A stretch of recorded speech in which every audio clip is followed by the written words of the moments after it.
Students, कैसे हैं आप? आई होप आप सब ठीक होंगे। आज के लेक्चर में तो पेंडोरा बॉक्स ओपन होगा, क्योंकि आज हम बात करेंगे कि एटम के स्ट्रक्चर को लेकर कैसे काम किया गया।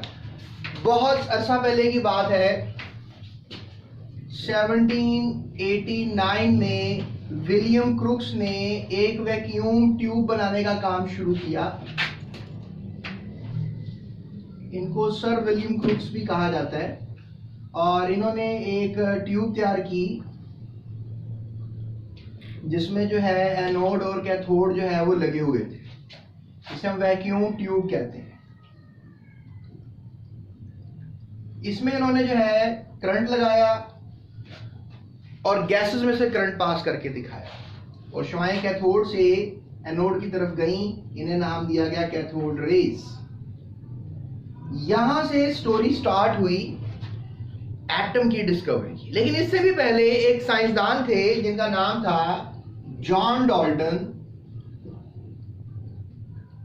उन्होंने पहले एटॉमिक थ्योरी दे रखी थी, यानी उन्होंने कहा था कि भाई देयर इज सर्टेन थिंग्स जिसमें एटम्स जो हैं वो एलिमेंट्स के एक जैसे होते हैं, एक नॉन डिविजिबल पार्टिकल होता है। जॉन डाल्टन बचपन में इतना कारआमद किस्म का स्टूडेंट था, साइंसदान था, कि वो अपनी 12 साल की उम्र में बच्चों को पढ़ाया करता था। यानी ये एक बहुत बड़ा फैक्ट है डाल्टन के बारे में, शायद मैंने आपको कभी पहले नहीं बताया होगा। तो Dalton was a great scientist. इसने आज से तकरीबन कोई 400 साल पहले एटॉमिक थ्योरी की बुनियाद रखी। फिर क्रुक्स का एक्सपेरिमेंट सामने आ गया, कैथोड रेज की डिस्कवरी हुई। फिर एक साइंसदान था, आज का नाम था यूजीन गोल्डस्टाइन। इसने स्टूडेंट्स इसी डिस्चार्ज ट्यूब में कैथोड को परफोरेटेड कर दिया, यानी कैथोड के अंदर सुराख कर दिए। और इसने फिर डिस्कवर की एक और किस्म की शुआएं, जो कि कुछ शुआएं जा रही थी कैथोड से एनोड की तरफ, और कुछ शुआएं जा रही थी एनोड से कैथोड की तरफ। यानी इसने कुछ ऐसी शुआएं भी देखी जो कि एनोड से कैथोड और इसको इलेक्ट्रोड को यानी कैथोड को अंदर से क्रॉस कर जाती थी। इसने उसको नाम दिया था कैनाल रेज, क्योंकि ये कैनाल में से गुजर जाती थी। और फिर बाद में इनको नाम दिया गया पॉजिटिव रेज, क्योंकि इनका करैक्टर बाद में बहुत साइंसदानों ने पॉजिटिव समझा, तो पॉजिटिव रेज इनको कहा गया। और फिर बाद में इनका नाम रख दिया गया प्रोटॉन्स, और फिर कैथोड रेज का नाम रख दिया गया इलेक्ट्रॉन्स। तो या आप कह लें यहां पर हम अब बात कर रहे हैं कि फंडामेंटल पार्टिकल मीन से ऐसे पार्टिकल जिन्होंने किसको बनाया, एटम को बनाया, यानी प्रोटॉन और इलेक्ट्रॉन, ये डिस्कवर हो चुके थे। फिर एक साइंसदान आए जिनका नाम था जॉर्ज जॉन थॉमसन। इन्होंने कैथोड रेज पे बहुत ज्यादा काम किया, तकरीबन 1890s के अंदर। और फिर दुनिया में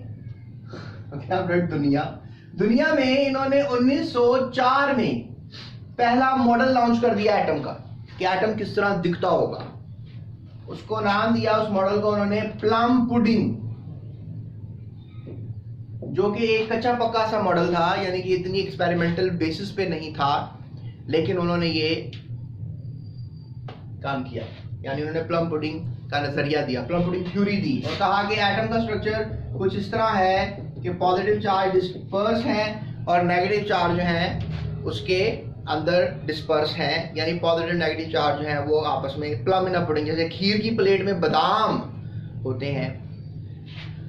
तो थॉमसन को 1906 में नोबेल प्राइज भी मिला इलेक्ट्रॉन पर काम करने पर और पहला एटॉमिक मॉडल देने पर। तो बात हो रही है फंडामेंटल पार्टिकल्स की। फंडामेंटल पार्टिकल्स में प्रोटॉन, इलेक्ट्रॉन, और फिर 1932 के अंदर एक और साइंसदान था जेम्स चैडविक, जिसको कैडविच या Chadwick what ever you call it, comment में बता दो क्या इसका सही नाम था, पर मुझे चैडविक के नाम से याद है।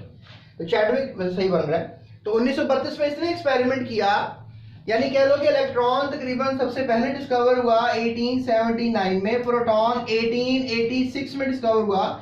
शायद मैंने आपसे यहाँ पर ये बात नहीं की, जब यूजीन गोल्डस्टाइन ने एक्सपेरिमेंट किया तो 1886 में इसने इसको डिस्कवर किया।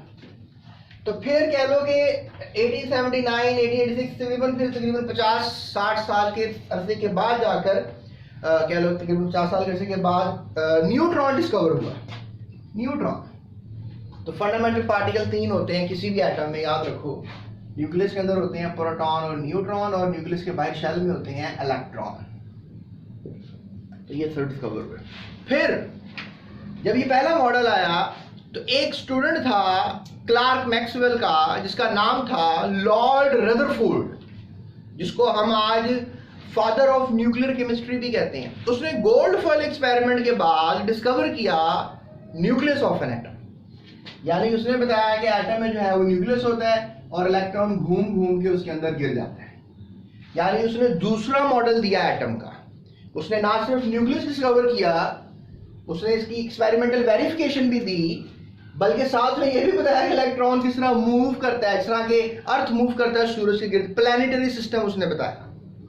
उसका ये पेपर बड़ा लोगों ने पढ़ा और उसका जो न्यूक्लियस की डिस्कवरी थी सब हैरान हुए और एक एटम का पुख्ता मॉडल सामने आया। Lord Rutherford, sir Lord Rutherford was a great contributor. ये भी ब्रिटिश थे, आई थिंक सो। और सारी इंग्लैंड में साइंटिफिक सोसाइटी है, वहां पर ही सारे काम हो रहे थे। तो ये सीन हुआ। उसके बाद फिर डेनमार्क का एक साइंसदान जिसको इंग्लिश नहीं बोलनी आती और वो इंग्लिश सीख रहा है कि लोगों को बता सके कि रदरफोर्ड गलत है। रदरफोर्ड ने जब दूसरा मॉडल दिया, पहला प्लम पुडिंग मॉडल था, दूसरा रदरफोर्ड का मॉडल था, तो फिर एक साइंसदान था जिसका नाम था नील बोहर। क्या नाम था साइंसदान का? नील बोहर। इस साइंसदान ने कहा कि जो रदरफोर्ड का मॉडल है वो क्या है, गलत है। क्यों? क्योंकि उसने एटम को तबाह कर दिया, उसने एटम को कोलैप्स किया है। वो गलत बात कर रहा है। अगर एटम कोलैप्स होते हैं तो हम सब कैसे जिंदा हैं, ये दुनिया कैसे एग्जिस्ट कर रही है? एटम कोलैप्स नहीं होते। उसने फिर नया मॉडल दिया। उसने कहा कि ठीक है, न्यूक्लियस रदरफोर्ड की बहुत बड़ी डिस्कवरी है, gold foil experiment was a great experiment, लेकिन इलेक्ट्रॉन जो है वो अपनी मखसूस जगह पर ही घूम रहे हैं, न्यूक्लियस में डिप नहीं कर रहे, तबाह नहीं हो रहे, टकरा नहीं रहे न्यूक्लियस से, अनटिल एंड अनलेस न्यूटन के लॉ के हिसाब से कि किसी चीज को ताकत दी ना जाए। अपनी कोई भी चीज रेस्ट में रहेगी जब तक उस पर कोई फोर्स अप्लाई ना की जाए। बड़ा ये बड़े छोटे पार्टिकल्स हैं, आपको नजर नहीं आते, लेकिन इनके बारे में नील बोहर का नजरिया ये था। उस नील बोहर के बारे में चैप्टर में लिखा पोस्टुलेट्स। फिर नील बोहर के स्टूडेंट्स थे पॉली, हंड, ऑफ बाउ। इन्होंने फिर बताया कि इलेक्ट्रॉन एटम के न्यूक्लियस के बाहर कैसे सेट होते हैं। तो आपकी बुक में एक टॉपिक लिखा गया इलेक्ट्रॉनिक कन्फिगरेशन।